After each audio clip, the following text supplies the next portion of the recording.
बिस्मिल्लाहिर्रहमानिर्रहीम। अस्सलाम वालेकुम डियर 10th क्लास। हम पढ़ रहे हैं चैप्टर नंबर 16 केमिकल इंडस्ट्रीज़ और ये हमारा लास्ट टॉपिक है चैप्टर नंबर 16 का। यहाँ पर हम पढ़ रहे हैं जी इम्पोर्टेंस ऑफ यूरिया। यूरिया खाद जो कि हमारे पास बहुत अहम है अगर हम एग्रीकल्चर पॉइंट ऑफ व्यू से देखें तो ये जो है किस तरह अहम है ये आज हमने पढ़ना है। पिछले टॉपिक में हम ये पढ़ चुके हैं कि किस तरह यूरिया को बनाया जा सकता है, कौन कौन से अवामिल हैं जिनसे गुजरते हुए आप यूरिया हासिल कर सकते हैं, किस तरह उनके ग्रैन्यूल्स बनाते हैं, किस तरह पैकिंग करते हैं और मार्केटिंग तक हम ये पढ़ चुके हैं। इस टॉपिक में हम पढ़ेंगे यूरिया की इम्पोर्टेंस कि क्या ये अहम है और कैसे अहम है और हम इसकी अहमियत किस तरह जान सकते हैं और पाकिस्तान में कौन कौन से यूनिट्स हैं जो यूरिया को इस वक्त मैन्युफैक्चर कर रहे हैं। अब सबसे पहले इम्पोर्टेंस में हम देखेंगे कि यूरिया जो है वो हमारे पास क्या होती है, इसमें हाईएस्ट परसेंट होता है नाइट्रोजन। ठीक है जी, हाईएस्ट परसेंटेज ऑफ नाइट्रोजन। इसकी वजह क्या है, ये नाइट्रोजिनस फर्टिलाइज़र है। बहुत सारे और भी नाइट्रोजिनस फर्टिलाइज़र हैं, अमोनियम नाइट्रेट है, अमोनियम सुपरफास्फेट है। ठीक है जी, तो वो खादें जो हैं उनमें भी नाइट्रोजन होता है, लेकिन सबसे ज़्यादा नाइट्रोजन जो है वो किस में है, यूरिया के अंदर है। तो सबसे ज़्यादा नाइट्रोजन इसमें मौजूद होती है। उसके बाद इसका 90% यूज़ किया जाता है किसमें, फर्टिलाइजर्स के तौर पर। ठीक है जी, 90% इसे फर्टिलाइजर्स के तौर पर यूज़ किया जाता है, खाद के तौर पर यूज़ किया जाता है। उसके बाद एडिटिव के तौर पे भी यूज़ किया जाता है, एडिटिव ऑफ फूड। जो जानवरों को चारा खिलाया जाता है उसके अंदर भी यूरिया को मिक्सअप किया जाता है। ठीक है जी, इसकी कुछ अमाउंट उसमें भी यूज़ की जाती है यूरिया की। अब ये तो इसके नाइट्रोजन के ज़्यादा होने की वजह से फर्टिलाइज़र के तौर पे यूज़ करते हैं, एडिटिव ऑफ फूड के तौर पर इसे यूज़ किया जाता है। ठीक है जी, उसके बाद और कहाँ यूज़ किया जाता है, केमिकल्स बनाने में, केमिकल्स, बहुत से और केमिकल्स बनाने में भी इसे यूज़ किया जा सकता है। यूरिया से आप अमोनिया, कार्बन डाइऑक्साइड वगैरह या और जो हैं केमिकल्स उनको बनाने के लिए यूरिया को यूज़ कर सकते हैं। ये थे इसके यूजेस। अब इसके यूजेस इतने ज़्यादा क्यों हैं, इसकी वजह क्या है, तो हम बात कर रहे थे कि एक तो हाईएस्ट परसेंटेज ऑफ नाइट्रोजन है, उसके बाद क्या है, हाईली सॉल्युबल है पानी के अंदर, highly soluble in water. Water के अंदर ये बहुत ज़्यादा हल हो जाती है, इसलिए भी इसके यूजेस क्या हैं ज़्यादा, इसकी अहमियत क्या है ज़्यादा, क्योंकि हम फसलों को क्या लगा रहे होते हैं, पानी। तो पानी के अंदर ये हल हो जाती है, पानी के अंदर हल होकर ये पौधों की जड़ों तक जाती है। जाते हुए क्या होता है कि उसके साथ मिलकर जो है पौधे को नाइट्रोजन फराहम करती है और पौधा सही तरह से नशोनुमा पाया जाता है। ठीक है जी, उसके बाद ये क्या होती है, ये होती है नॉन टॉक्सिक। नॉन टॉक्सिक का क्या मतलब है कि ये जहरीली नहीं होती। अगर ये अचानक एक्सीडेंटली किसी के मुंह में चली जाए, इंसान के या जानवर के, तो ये नॉन टॉक्सिक है, जहरीली नहीं है, तो वो उसको कोई नुकसान नहीं पहुंचाएगी। उसके बाद अगली बात है कि ये है नॉन एक्सप्लोसिव। नॉन एक्सप्लोसिव है। नॉन एक्सप्लोसिव का क्या मतलब है कि ये धमाका खेज नहीं है, इससे आपको कोई खतरा नहीं है। अगर आपने इसे कहीं भी स्टोर किया होता है तो आपको कोई खतरा नहीं कि इससे धमाका हो जाएगा। अगर आप में से किसी ने सुना हो कि लबनान के अंदर, बैरूत शहर के अंदर एक धमाका हुआ था, तो वो एक खाद की वजह से ही हुआ था, लेकिन वो खाद यूरिया नहीं थी, वो थी अमोनियम नाइट्रेट। ठीक है जी, अमोनियम नाइट्रेट जो है वो एक्सप्लोसिव होती है। ये उसका फार्मूला है NH4NO3। ठीक है जी, ये वाली अमोनियम नाइट्रेट है हमारे पास, ये वाली एक्सप्लोसिव होती है। ये धमाका खेज होती है। अगर हाई टेम्परेचर करेंगे थोड़ा तो ये धमाका होगा इससे, ठीक है। तो ये वाली धमाका खेज है, एक्सप्लोसिव है ये वाली। इसे अगर आप स्टोर कर रहे हैं तो खतरा है, लेकिन अगर आप इससे यूरिया को स्टोर करते हैं तो आपको कोई खतरा नहीं है, क्योंकि ये नॉन एक्सप्लोसिव है, ये कभी भी धमाका इससे नहीं होगा।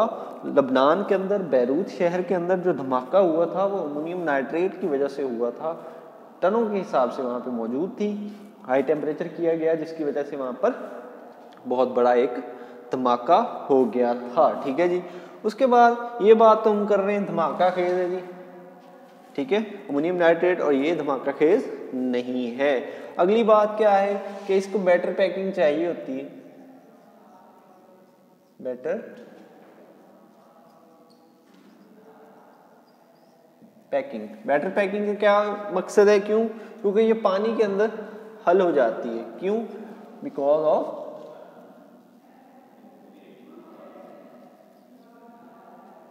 ऑफ वाटर, ठीक है जी। वाटर की वजह से या नमी की वजह से इसकी अच्छी पैकिंग की जानी चाहिए। अगर आप अच्छी पैकिंग नहीं करेंगे तो पानी उसमें हल हो जाएगा, केमिकली उसके अंदर अपने हल कर लेगा और आपकी वो इस्तेमाल की नहीं रहेगी, काबिल इस्तेमाल यूरिया नहीं रहेगी। तो बेटर पैकिंग करनी चाहिए, करनी पड़ती है। उसके बाद नेक्स्ट यूज जो है इसका क्या है कि इसको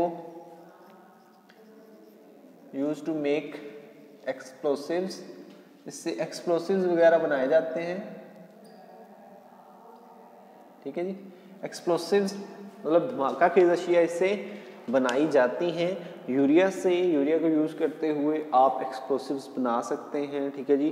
तो उनको फिर शादी ब्याह के अंदर यूज़ किया जाता है, या बड़े पत्थरों को तोड़ने के लिए, या कानों में रास्ता बनाने के लिए एक्सप्लोसिव्स को यूज़ किया जाता है हमारे पास, ठीक है जी। उसके बाद हम बात कर रहे हैं, ये थी यूजेस और इम्पोर्टेंस इसके कि कैसे हमारे पास यूरिया अहम है, नाइट्रोजन ज़्यादा है, पानी में अच्छी हल होती है, धमाका खेज नहीं है, जहरीली नहीं है, ठीक है जी। पैकिंग अच्छी करनी पड़ती है इसकी, और इसको आप धमाका खेज अशिया बनाने में इस्तेमाल करते हैं। अगली बात हम करते हैं कि पाकिस्तान में कितने यूनिट्स हैं इस वक्त। तो कितने यूनिट्स हैं जी? 6 यूनिट्स हैं पाकिस्तान के अंदर इस वक्त जो यूरिया बना रहे हैं, यूरिया मैन्युफैक्चर कर रहे हैं, वो वाले इस वक्त हमारे पास 6 यूनिट्स हैं। अब इन 6 यूनिट्स में सबसे अहम यूनिट जो है वो वाला कौन सा है हमारे पास? वो है फौजी फर्टिलाइजर्स, फौजी फर्टिलाइज़र। ये वाला सबसे अहम यूनिट है पाकिस्तान के अंदर जो यूरिया खाद को मैन्युफैक्चर कर रहा है। अब फौजी फर्टिलाइज़र जो है ये 59% मार्केट शेयर के साथ नंबर 1 फर्टिलाइज़र मेकिंग कंपनी इन पाकिस्तान, ठीक है जी। तो 59% पाकिस्तान में जो यूरिया तैयार होती है वो फौजी फर्टिलाइज़र में बनती है। तो ये वाली हमारे पास सबसे अहम यूनिट है यूरिया फर्टिलाइज़र बनाने का, ठीक है जी।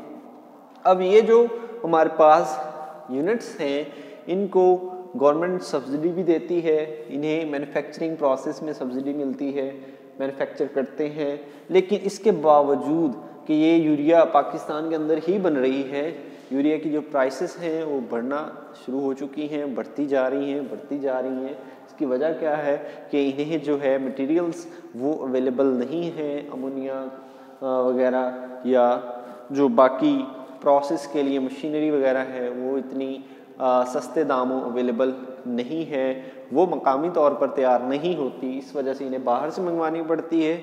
इसीलिए उनकी प्राइसेस जो हैं वो हाई से हाई होती चली जा रही हैं, ठीक है जी। और जो हम यूज़ कर रहे हैं यूरिया, वो क्या है कि वो हम किसी भी किस्म की क्रॉप पे यूज़ कर सकते हैं, ऑल टाइप्स ऑफ क्रॉप्स, ठीक है जी, ऑल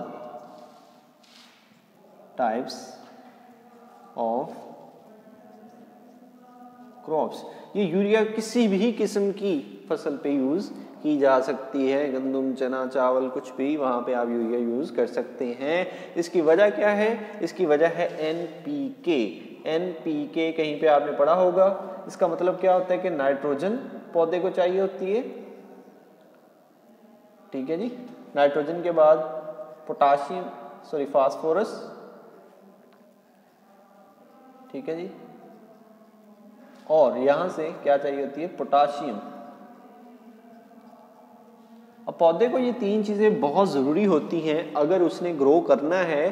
तो नाइट्रोजन बहुत ज़रूरी है पौधे के लिए। तो नाइट्रोजन कौन सबसे ज़्यादा फराहम कर सकता है, urea, because it has highest percentage of nitrogen.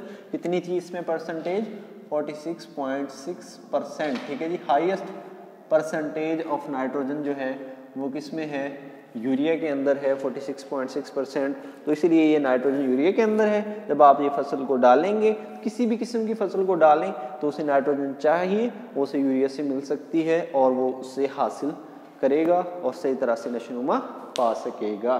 तो इम्पोर्टेंस ऑफ यूरिया में हमने सीखा है कि किस तरह यूरिया हमारे लिए अहम है, किस तरह से इसकी पैकिंग की जाती है, कहाँ कहाँ इसको यूज़ किया जाता है और पाकिस्तान के अंदर इस वक्त कौन से यूनिट्स हैं जो यूरिया तैयार कर रहे हैं और क्या उनको मुश्किलात का सामना करना पड़ रहा है। उम्मीद है कि ये टॉपिक आपको समझ आ गया होगा। मिलते हैं नेक्स्ट टॉपिक के साथ। अपना ख्याल रखें। अल्लाह हाफिज़।